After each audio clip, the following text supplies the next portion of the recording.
Hey, my name's James Nicholson and welcome to my YouTube channel. In this video, I'm going to talk about my property predictions for 2025. I'm going to talk about house prices. I'm going to talk about the Bank of England interest rate. I'm going to talk about the mortgage rate that you pay. Leasehold reform, is that actually going to be an active law and impact all those millions of leaseholders in the UK finally in 2025? And what about the renters' rights bill? That's something that's really concerning a lot of landlords and making them leave in droves at the moment. So we're going to talk about all of that and more in this video, and we'll be able to look back on this in a year and see how close were we. So before we jump into this, if you're new around here and you haven't done, subscribe to the channel over there and hit that bell notification. We've got new content every day on everything that's going on in the housing market and property investing. And help me quickly get some more views on this video by smashing like, tickling like, doing something to that like button. That really helps with the YouTube algorithm. It'll take a second to do, and that's helped the channel grow so much this year. So thank you to everybody that's been doing that. So, what a year. Well, it started off the beginning of 2024 very slowly. The market in 2023 was one of the slowest on record, as in the amount of transactions that were happening. People were just waiting and seeing what might happen with that new year. And nothing really did happen. The market stayed slow. And because of that, swap rates, which bigger banks borrow from, so you and I, we borrow from the likes of NatWest and HSBC, they started dropping, and that allowed for a price war. And so going into the spring and the summer, there was a price war with mortgages. Some of that was based off the fact that they felt that inflation was finally starting to come down and the Bank of England would cut rates. And some of it was down to the market just being slow, and they just wanted to revitalise the market and get it busier. That happened. And the market did get really busy. In fact, October was about 25% up on October 2023. But now things have started to slow down again. There's a little bit of uncertainty about inflation. There's a lot of uncertainty about what the budget that we've just had will impact the economy. Is that going to increase unemployment? Is it going to put prices up? There's lots of uncertainty on that we've got to watch. And we're waiting for Donald Trump to start. Although we're British, it definitely impacts the global economy in a very big way. And so markets want to see what happens there. Are there going to be tariffs on? Is there going to be a trade war around the world? So we've got to look at all of this stuff. So bearing that all in mind, the market did pick up significantly in 2024. But at the end of the year now, it is starting to slow down. And that's because mortgage interest rates are going back up. And so we've got that element of uncertainty. So let's talk about all the key topics that we've covered this year and how I think they're going to impact us in 2025. First, I want to talk about leasehold reform. So many of you watched my content on that. In fact, if you add up all the views on the content on leasehold reform in 2024, it's about 1 million views, which is insane.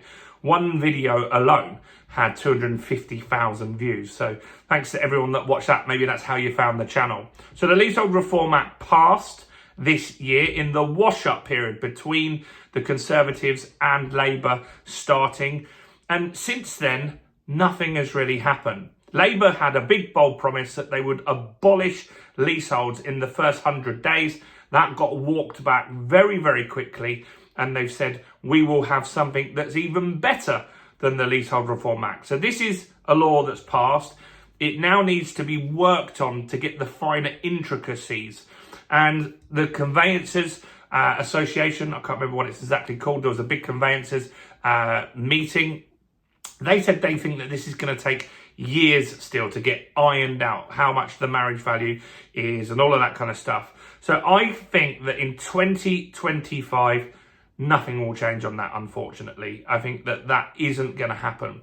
If you have a lease that is coming to a point where it's going to be short, I would personally speak to the freeholder, let them know that you're aware of what's coming down the line, and try and negotiate. You can have an informal negotiation with them and try and get the deal done. Say, look, if we agree it today, I'll pay you and you'll get paid straight away and make some money, or I might wait until this goes through. So that's what you might want to do. Go and check out the other content on that. So I don't think anything's going to move massively fast, unfortunately, on that in 2025. Let me know in the comments if you disagree. Next, Renters' Rights Bill. This one is worrying a lot of landlords. So this bill, I think, will start to move forward. I think unlikely to be complete and active in 2025 either. I just don't see that happening. But I do think there will be hearings on it because I think Labour see it as a positive thing. And a lot of it is. There is some good things in there to protect tenants. There's some stuff that the landlords don't like, particularly the Section 21. So my prediction for the Renters' Rights Bill is this.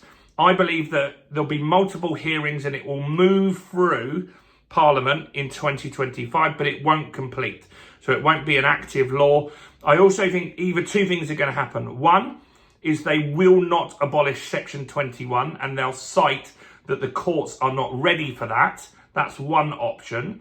Or the second option is they will abolish Section 21, so they get the headline, because that's how things work. Labour want to get the headline and say, we did that, but I believe that if they do that, they'll replace it with something that's almost identical, but it will allow you to give notice if someone's in arrears or damaged your property in a speedy way. If you just want to get your property back for no reason, which Section 21 allows, I don't think that those things will be allowed, but I do think they'll have something that will appease the landlords, because there is a landlord exodus and they definitely want to slow that down if they can. So that's the Renters' Rights Bill. I don't think it will complete next year. Next is the Bank of England rate. So the Bank of England base rate. That currently sits at 4.75%. Let me put a pound sign there.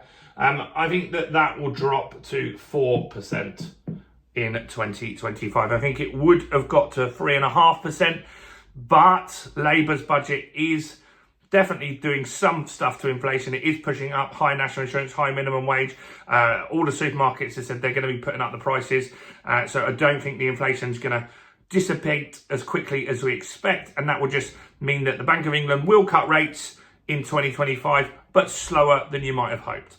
Unless we go into a recession. If we go into a recession, all bets are off then, and they could cut rates quite quickly. But I think that we might survive without that in 2025. It might be dragged out till 2026. So that's the Bank of England rate. Mortgage rates, that's more important to you. What could you pay? Because this is based off the swap rate.